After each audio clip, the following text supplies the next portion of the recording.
శరీరమునందు ఆరోగ్యం లుప్తమవుతోందనుకోండి, ఆరోగ్యము మళ్ళీ పొందికగా కుదరాలంటే ఒక్కరి వలన మాత్రమే కుదురుతుంది. సూర్యోపాసన చెయ్యాలి. ఆదిత్య హృదయం చదువుకోవాలి. ఆరోగ్యం భాస్కరాదిచ్చేత్. శరీర ఆరోగ్యము, మనస్సు ప్రశాంతముగా ఉండుట సూర్య భగవానుని యొక్క అనుగ్రహము వలన కలుగుతుంది. సూర్యుణ్ణి దృష్టిలో పెట్టుకుని పూజ చేసేయచ్చు. ఆ పూజ పరిపూర్ణమైపోతుంది. అంత గొప్ప శక్తి ఒక్క సూర్యోపాసన విషయంలో, సూర్యనారాయణమూర్తి యొక్క దర్శనం చేత సూర్య ఆరాధనగా, మూర్తి లేకుండా ఆరాధనని శాస్త్రం అంగీకరించింది. ఎవ్వడు సృజించు ప్రాణుల ఎవ్వడు రక్షించు త్రుంచు ఎవ్వడనంతుండెవ్వడు విభుడెవ్వడు వాడి విధమున మనుచు బినుచు హేలారతుడై అంటారు పోతన గారు భాగవతంలో. ఎవ్వరైనా ఎవరిని ఉపాసన చెయ్యమని చెప్తారు అంటే సూర్యనారాయణమూర్తిని ఉపాసన చెయ్యండి అంటారు. ఇప్పటికీ పిల్లల దగ్గర నుంచి పెద్దల వరకు సూర్య నమస్కారాలు చేస్తారు. ఆ సూర్య నమస్కారాల్లో కేవలం 10 విధములైనటువంటి భంగిమలతో చేసే నమస్కారాలు ఉన్నాయి. అవి తేలికగా చెయ్యడానికి వీలుగా ఉంటాయి. ఆ సూర్య నమస్కారం చెయ్యడం కేవలము శరీరమునకు ఆరోగ్యం ఇవ్వడానికి ఒక్కదానికే కాదు. ఆ సమయంలో సూర్య బింబాన్ని ఉపాసన చేస్తారు మనసుతో. ఆ ఉపాసన చేసిన కారణం చేత దృష్టి నిలబెట్టడం కూడా అలవాటు అవుతుంది. దృష్టిని కేంద్రీకరించడం, ఒక విషయాన్ని పరిశీలిస్తున్నప్పుడు, ఒక విషయాన్ని చదువుతున్నప్పుడు, ఒక విషయాన్ని వ్రాస్తున్నప్పుడు దృష్టిని దాని మీదే కేంద్రీకరించగలిగినటువంటి శక్తి దేని వలన ఉత్పన్నమవుతుంది అంటే కేవలముగా ఆ సూర్య నమస్కారముల యందు శరీరము చేసేటటువంటి అనేక రకములైన వ్యాయామ ప్రక్రియ చేత ఆరోగ్యం పొందడమే కాకుండా మనసుని సూర్యబింబము యొక్క కదలికల మీద నిలబెట్టినటువంటి కారణం చేత కేంద్రీకరణ శక్తి కూడా పెరుగుతుంది. అంత గొప్పవి సూర్య నమస్కారాలు.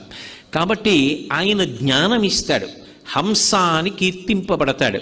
అందుకే ఉదయకాలమునందు బ్రహ్మస్వరూపంగా, మధ్యాహ్నకాలమునందు మహేశ్వర స్వరూపంగా, సాయంకాలంలో కేవలము విష్ణు స్వరూపంగా, బ్రహ్మ విష్ణు మహేశ్వరులుగా ఒకే మూర్తి 3 కాలముల యందు ఉపాసన చేయబడేటటువంటి వాడు ఎవరు అంటే సూర్యనారాయణమూర్తి. అందుకే ఈ మాంస చక్షువునకు గోచరమయ్యేటటువంటి పరబ్రహ్మస్వరూపం ఏది అంటే సూర్యబింబమే.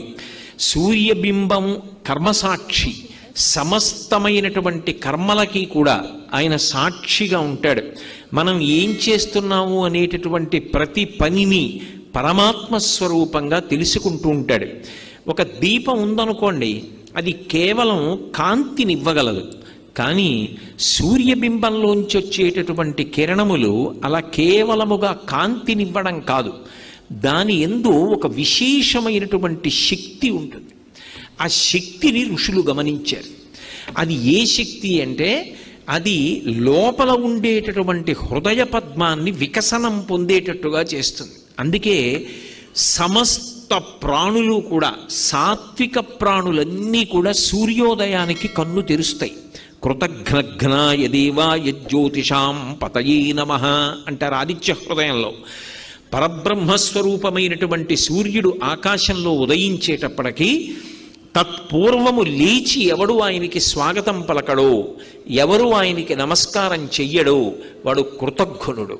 పరమాత్మయే మాంసచక్షు చేత దర్శించడానికి వీలుగా ప్రయాణం చేసి వచ్చి దర్శనమిస్తుంటే ఆయనని దర్శించడానికి ఉత్సుకత చూపించకుండా తమోగుణ భూయిష్ఠుడై నిద్రపోయిన వాడెవరో వాడు కృతఘ్నుడు కనుక అటువంటి కృతఘ్నుణ్ణి ఆయన శిక్ష వేసి ఇబ్బంది పెడతాడు.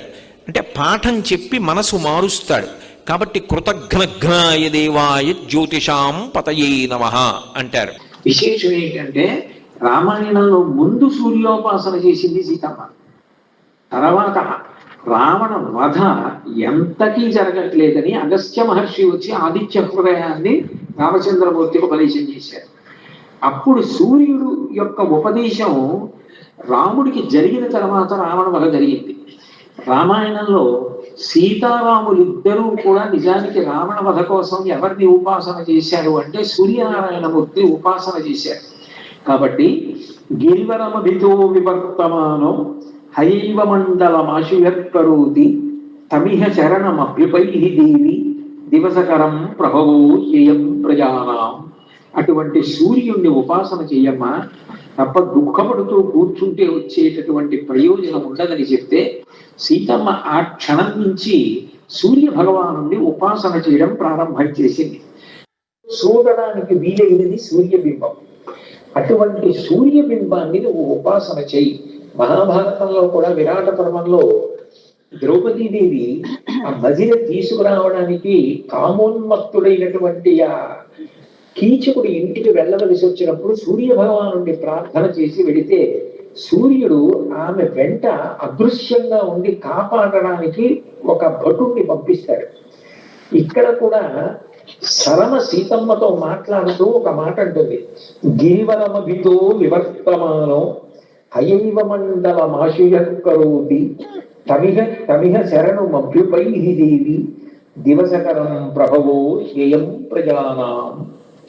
మహానుభావుడమ్మా సూర్యుడు గుర్రం మీద మండలాకారంగా ఆకాశంలో తిరుగుతూ ఉంటాడు. ఎప్పుడు ఎదురుగుండా కంటికి కనపడుతూ ఉంటాడు. మేరు పర్వతానికి ప్రదక్షిణంగా పెడతాడు. అసలు నిజానికి ప్రజలకందరికీ కూడా ఉన్నారు అని అనిపించుకోవడానికి కారణం సూర్యుడే కదా. సూర్యుడు లేనినాడు రాత్రింబవళ్ళు లేవు, రాత్రింబవళ్ళు సంధ్యలు లేకపోతే ధర్మం లేదు. మీరు కాలంలో కదా ఎప్పుడైనా ధర్మాన్ని ఉపాసన చేసేది. ఏదో ఉదయం అయితే ఈ పని చేయాలి, మధ్యాహ్నం ఈ పని చేయాలి, సాయంకాలం ఈ పని చేయాలి, రాత్రి ఈ పని చేయాలి. కాలాన్ని బట్టి ధర్మం నడుస్తుంది, కాలము సూర్యుడిని బట్టి నడుస్తుంది. మా వీడియో కనుక మీకు నచ్చినట్లయితే లైక్ చేయండి, షేర్ చేయండి, కామెంట్ చేయండి. మరిన్ని ఆధ్యాత్మిక అంశాల కోసం మా సురభి డివోషనల్ ఛానల్ని సబ్స్క్రైబ్ చేసుకోండి.